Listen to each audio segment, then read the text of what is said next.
Right now, if a police officer discovers that someone has some fentanyl test strips, they could charge that person with possession of drug paraphernalia. House Bill 353 would make these test strips legal to have. The night he died, he thought he would take this little tiny pill to go to sleep and get up and go to school the next day.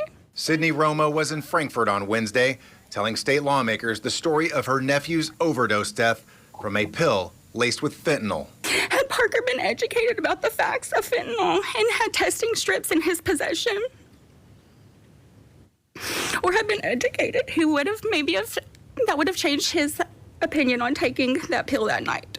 She supports House Bill 353, which would remove fentanyl testing strips from Kentucky's list of criminal drug paraphernalia.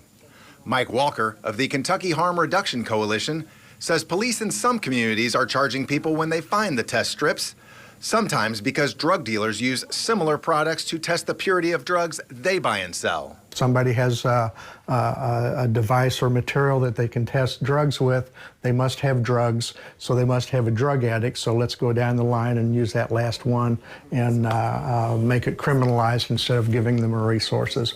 Frankfort Police Chief Dustin Bowman is among those who came out to support House Bill 353. When the introduction to the needle program started, law enforcement was kind of apprehensive because what are we saying? We're saying, okay, it's okay to use, when truly we were seeing people get sick, spread diseases, die from the usage. So you have to change your way of thinking if your true dedication is to community. Romo says there is hope someone like her nephew might live another day to overcome their addiction. What we can do today is fight to potentially save another family. We do not want to see anybody endure on a daily basis the suffering that my family has. Mark Vanderhoff, WLKY News.